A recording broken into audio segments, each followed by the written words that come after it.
గారు మనతో ఉన్నారు. నమస్తే నాగేశ్వర్ గారు. పవన్ కళ్యాణ్ డిప్యూటీ సీఎం హోదాలో, అటవీ శాఖ మంత్రి హోదాలో నిన్న కర్ణాటకలో పర్యటించారు సార్. సీఎం సిద్ధరామయ్యతో కూడా ఆయన మాట్లాడారు.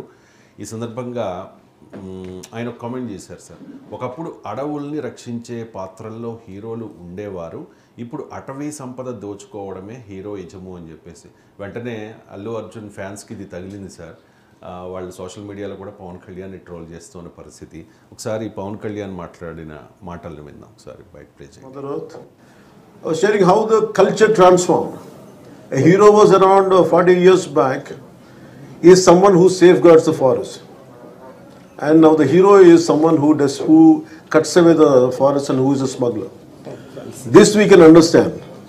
So Gandhada Gudi is all about safeguarding, and nowadays the current cinema, of course I'm a part of the cinema also. Most of the time I struggle to do such films. I said, am I sending the right message? But of course cinema is different, but the cultural shift, what happened, that was quite interesting for us. So here I would like to, though what I could not do in real life, cinema life, but I wish I'm able to do it in real life, and I'm grateful for politics. I'm grateful for people for AP for choosing me and getting me elected through Pitapuram and taking charge as a deputy CM. And Right, all sir. అంటే అల్లు అర్జున్ ఉద్దేశించే మాట్లాడారు అని చెప్పి ఎన్నికల్లో కూడా ఆయన support చేయలేదు. అంటే ఈ షో అల్లు అర్జున్కు బెగా ఫ్యామిలీకి మధ్య ఈ కాంట్రవర్సీ చాలా కాలంగా నడుస్తుంది కనుక సహజంగానే ఈ కామెంటు అల్లు అర్జున్ పుష్ప సినిమాకే లింక్ అవుతుంది. సో అందువల్ల అది సహజంగానే అది అలా ఈ సినిమా కూడా ఇటీవల వచ్చిన సినిమా, చాలా పాపులర్ అయిన సినిమా, అందులో అల్లు అర్జున్ ప్లే చేసిన రోల్కి లింక్ అవుతుంది.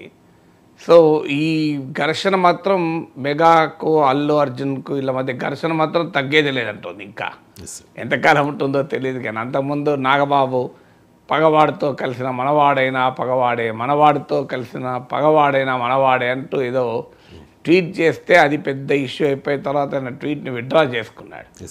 సో ఇలా అడపాదడపా వ్యాఖ్యలు చేయడము, ఆ ఘర్షణ అంటే ఎప్పుడైతే అల్లు అర్జున్ తన మిత్రుడి ప్రచారం కొరకు వెళ్ళాడో, వాస్తవంగా కొంతమంది ఆర్గ్యుమెంట్ ఏంటంటే అక్కడికి కావాలనే వెళ్ళాడు అల్లు అర్జున్ ఒక మెసేజ్ పంపడానికి, అంత గొప్ప మిత్రుడు కాదు అని కూడా కొంతమంది వ్యాఖ్యానిస్తున్నారు. ఎంత నిజమో నాకు తెలియదు. అంటే వాళ్ళ మిస్సెస్కి ఫ్రెండ్.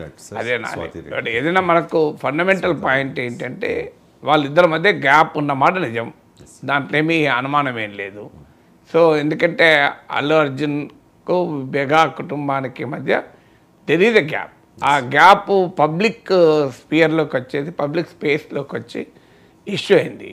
సహజంగా సినిమా అన్నట్లు కనుక ఈ చిన్న గ్యాప్ అయినా, అది భార్యాభర్తల గ్యాప్ అయినా, అది బాబాయ్ మామ అల్లుల గ్యాప్ అయినా, ఏ గ్యాప్ అయినా అది పెద్ద ఇష్యూ అవుతుంది సినిమాలలో, ఎందుకంటే బికాజ్ సెలబ్రిటీస్ కనుక. సో అందువల్ల ఆ గ్యాప్ మెగా కుటుంబంలో గ్యాప్, మన కుటుంబాల్లో కూడా గ్యాప్లు ఉంటాయి, ఎవడు పట్టించుకోం మనం, అది మన వరకే పరిమితం కనుక బయట జనానికి తెలియదు. కానీ అక్కడ వాళ్ళ కుటుంబాల్లో గ్యాప్ అనేది అది పెద్ద ఇష్యూగా అది ముందుకు వచ్చింది. అంటే నా కుటుంబంలో ఏం గ్యాప్ లేదు, మళ్ళీ ఎందుకంటే కింద ట్రోల్స్ నా కుటుంబంలో గ్యాప్ ఉందని అనుకుంటారు. సో ఉదాహరణకు చెప్తున్నా. కానీ మన కుటుంబాల్లో జరిగే పరిణామాలు న్యూస్ కావు, సెలబ్రిటీల ఇళ్లలో జరిగే పరిణామాలు న్యూస్ అవుతాయి. అందువల్ల ఈ ఘర్షణ ఎన్నికల సమయం నుంచి ఈ ఘర్షణ నేపథ్యంలో ఇప్పుడు ఈ పవన్ కళ్యాణ్ మాట్లాడింది చూస్తే ఖచ్చితంగా అల్లు అర్జున్ ఉద్దేశించే మాట్లాడాడేమో అనిపిస్తుంది. ఒకవేళ మాట్లాడితే ఈ హ్యాజ్ రైట్ కదా, దానికి అల్లు అర్జున్ కావాలంటే రియాక్ట్ కావచ్చు. పవన్ కళ్యాణ్ సినిమాలను ఉద్దేశిస్తూ కూడా అల్లు అర్జున్ కూడా మాట్లాడుకోవచ్చు. ఒకప్పుడు సినిమాల్లో ఏ వ్యసనాలు లేనివాడు హీరోగా చూపెట్టేవారు, కానీ ఈ మధ్యకాలంలో మందు తాగడం, నిరంతరం సినిమాలో మందు తాగడమే హీరోయిజంగా చూపెడుతున్నారు అని, జల్సాలు చేయడమే హీరోయిజంగా చూపెడుతున్నారు అంటూ అల్లు అర్జున్ కూడా కామెంట్ చేసుకోవచ్చు కావాలనుకుంటే. So they have a right. కానీ పవన్ కళ్యాణ్ చెప్పిన దాంట్లో పాయింట్ అయితే ఉంది. అంటే ఆయన చెప్పినది క్లియర్గా అన్నాడు, నేను కూడా సినిమా నుంచి వచ్చాను, కల్చర్ మారింది అన్నాడు. That is a fact. ఎందుకంటే ఒకప్పుడు మనకు సినిమాల పేర్లు చూస్తే అర్థమవుతాయి, ఇవన్నీ ఎందుకండి. ఒకప్పుడు మనకు బడిపంతులు సినిమా ఎవరు ఎన్టీ రామారావు అనుకుంటా, నాకు గుర్తున్నంత వరకు పోషించింది. సో అలా ఇల్లు ఇల్లాలు శోభన్ బాబు, శ్రీదేవి, జయసుధ. ఇల్లు ఇలా గోరింటాకు, శోభన్ బాబు, జయప్రద హీరోయిన్లు. ఎంత మంచి పేర్లు చూడండి. పండంటి కాపురము, పసిడి పంటలు, అన్నదమ్ముల అనుబంధం. సో ఈ రకంగా పేర్లు ఉండేవి మనకు. అవి కాస్త ఇప్పుడు వచ్చే వరకు అసెంబ్లీ రౌడీ, అదొక సినిమా పేరు. అసెంబ్లీలో ఎమ్మెల్యే ఉంటారు కానీ రౌడీ ఉండడేంది. సో అసెంబ్లీ తర్వాత ఇప్పుడు అక్కడి దాకా సినిమా వెళ్ళిపోయింది. నిజంగా ఆ కల్చరల్ ట్రాన్సిషన్ మాత్రం ఆందోళన కలిగిస్తుంది. అయితే ఈ కల్చర్ మీకు హిందీ సినిమాలో మీకు ఆ సమయంలో షోలే అలాంటి సినిమాలు వచ్చిన సమయంలోనే మీకు పెద్ద చర్చ నడిచింది. ఎందుకంటే అప్పటికి హాజీ మస్తాన్ అని బాంబేలో పెద్ద smuggler, under world. So under world పెట్టుబడులు సినిమాలోకి వచ్చిన తర్వాత సినిమాలలో స్మగ్లర్లను హీరోగా చూపెట్టడం మొదలుపెట్టారు.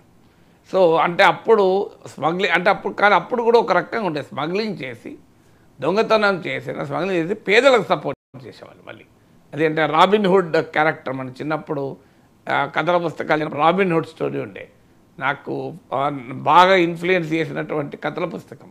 అంటే రాబిన్ హుడ్ దొంగతనాలు చేసి కూడా ప్రజలకు సేవ చేసేవాడు. ఎందుకు ఇన్ఫ్లుయెన్స్ చేశాడు అంటే ఈ robin hood is not shown as a criminal ఆ స్టోరీలో. రాబిన్ హుడ్ అనేది హీరో అండ్ రాజరిక కాలంలో ఇంకా ప్రజలకు మేలు చేయడానికే చేశాడు.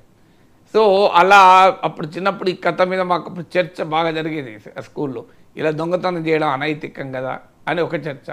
లేదు దొంగతనం చేసినా ప్రజల కోసమే చేశాడు కదా, అది నైతికం కదా అని. సో ఆ రోజుల్లో నక్సలిజం బాగా ప్రభావం చూపిన ప్రాంతం అది. సో ఈ రాబిన్ హుడ్కు నక్సలైజానికి లింక్ చేసి కూడా మా స్కూల్లో అప్పుడు చర్చలు జరిగేది. దాని మీద డిబేటింగ్ కాంపిటీషన్లు కూడా జరిగాయి. రాబిన్ హుడ్ హీరో అవుతాడా అని. సో హీరోయిజం అనేదా అని.